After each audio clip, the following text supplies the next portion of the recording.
UP के बांदा जिला अंतर्गत बबेरू में जेडीयू नेत्री शालिनी सिंह पटेल ने एक जनसभा को संबोधित किया, जहां उन्होंने जनता से कहा कि संविधान दिवस हमें यह सिखाता है कि हम अपने देश के कानूनों का पालन करें और हमारे अधिकारों के साथ साथ हमारे कर्तव्यों का भी सम्मान करें।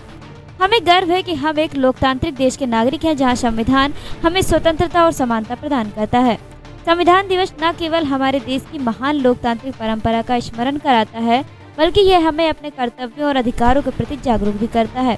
शालिनी सिंह पटेल ने कहा कि आइए इस दिन हम शपथ लें कि भारतीय संविधान के आदर्शों का सम्मान करेंगे और उनके अनुसार जीवन जीने का प्रयास करेंगे। जेडीयू प्रदेश अध्यक्ष श्रमिक प्रकोष्ठ रविंद्र भारती ने कहा कि हमारा संविधान केवल कानूनों का एक संग्रह नहीं है, ये भारत की आत्मा का प्रतिबिंब है। ये हमें अधिकार देता है तो उसके साथ हमें कर्तव्य भी याद दिलाता है। इसने हमें अभिव्यक्ति की स्वतंत्रता समेत दूसरी बड़ी आजादी दी है तो उसकी हदें भी बताई हैं। भारत के संविधान निर्माता कहे जाने वाले डॉक्टर भीमराव अम्बेडकर ने इस बेहद महत्वपूर्ण दस्तावेज को तैयार करने में अहम भूमिका निभाई थी। आइए आगे जानते हैं क्या है नेत्री के विचार। डर से तोड़ेंगे, जिसने इस समाज को दगा दिया उसे बेनकाब कर छोड़ेंगे, चाहे वो अपना हो और चाहे पराया। जी, किस तरह का ज्ञापन सौंपा?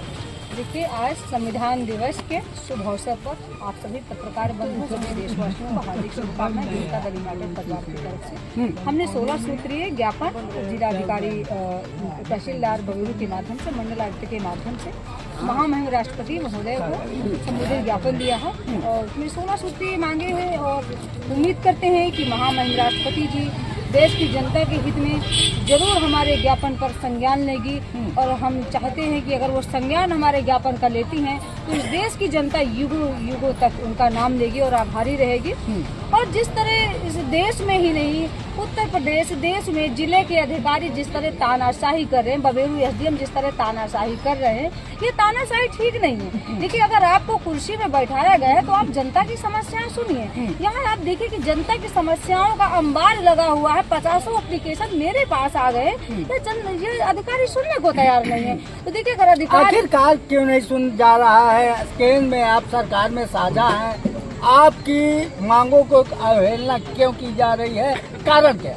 देखिए, जो हमारी मांगे हैं वो तो सुन रहे हैं, लेकिन जो जनता के एप्लीकेशन आते हैं उन पर नहीं सुन रहे हैं ना। बात तो ये है। तो आपके माध्यम से ज्ञापन जा रहा है? बिल्कुल, हमारा ज्ञापन गया है। वो एक जो है राज्य उसकी प्रदेश की समस्या को लेकर के नहीं दिया, हमने पूरे राष्ट्र की समस्या को लेकर के ज्ञापन दिया है। और हम जितने भी ज्ञापन है, अधिकतर हमारे ज्ञापन पर सुनवाई होती है। और देखिए, जो आप बार बार कह रहे हैं कि आपकी पार्टी केंद्र में राज्य में भागीदारी है, हाँ है, लेकिन हम भारतीय जनता पार्टी के अधिकारियों के गुलाम नहीं हैं। हमारे नेता ने हमेशा गलत के खिलाफ आवाज उठाया है और आज भी हम भी उठा रहे हैं, क्योंकि हम संविधान को मानने वाले हैं। हम सिद्धांतवादी लोग हैं, हम सिद्धांतों से समझौता नहीं करेंगे। अगर योगी आदित्यनाथ जी के अधिकारी, प्रधानमंत्री जी के अधिकारी अगर अपने हरकतों से बाज नहीं आएंगे तो जनता दल यूनाइटेड के लोग सड़क पर उतरकर इनके कुर्सी से हटाने की औकात रखते हैं और इनको बता देंगे कि जेडीयू के लोग है क्या। क्योंकि हम लोग फिर बता रहे कि संविधानवादी हैं, हम लोग अंबेडकर जी को मानने वाले हैं, फुले जी को मानने वाले हैं,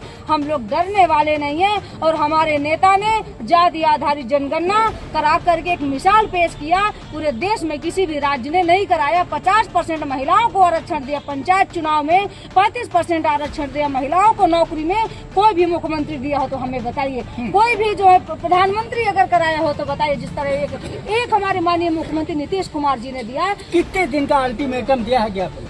देखिए, उन्होंने हमसे 15 दिन का टाइम लिया।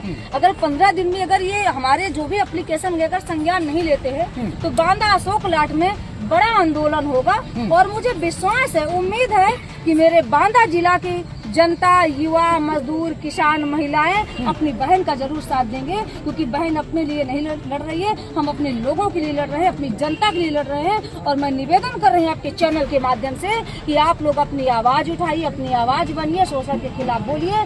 और हम लोग को लड़ना होगा, घरों से निकलना होगा, तभी अधिकारी औकात में रहेंगे। और सत्ता में बैठे लोग, सांसद विधायक जो लूट रहे हैं, इनके लूट तंत्र को हमको खत्म करना होगा। हमने सांसद चुना, 45% में निधि उन्होंने बेच दिया। हमने विधायक चुना, 50% में निधि उन्होंने बेच दिया। तो जनता किससे उम्मीद करेगी? जनता को अगर उम्मीद है तो मुझे पता है कि हमारी जनता इस समय सिर्फ जनता दल यूनाइटेड की राहें देख रही है कि हम अगर हमें न्याय मिलेगा तो जनता दल यूनाइटेड के सिपाही न्याय दिलाएंगे, जैसे रविंदर जी ने बताया। और हमारी जो है बहन जिला अध्यक्ष है जो निहारिका मंगल जी, हम सब लोग मिलकर के लड़ाई लड़ेंगे अपनी जनता के लिए। हमारा उद्देश्य सांसद विधायक नहीं है, बनना नहीं, हमारा उद्देश्य है जनता को न्याय दिलाना, अपनी सोई हुई जनता को दिलाना।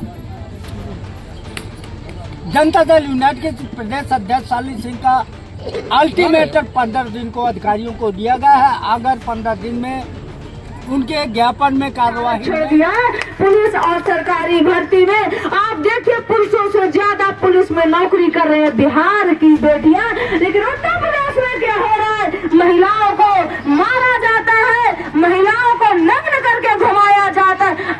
ऐसी महिला सशक्तिकरण की बात करने वाले अधिकारियों की, जिस दिन बेटियों को अगर कोई टच कर लेगा तो उसको फांसी की सजा हो जाएगी, जेल हो जाएगी। लेकिन हमारे किसान की बेटियों के साथ कितना शोषण हो रहा है, क्या अधिकारी नेता सुन नहीं रहे? क्या कान में इनके ढक्कन लगा हुआ है? लेकिन ये हमको सोचना होगा कि जब तक हम लोग दारू और मुर्गा में वोट देते रहेंगे तब तक अन्याय होता रहेगा। जब तक हम अपने अधिकारों को नहीं पहचानेंगे तब तक हमको न्याय नहीं मिलेगा। आप देख सकते हैं किस तरह हमारे बाबा साहब भीमराव अम्बेडकर जी ने संविधान को लिखा और इस देश में आपके पास दिया था अंजलि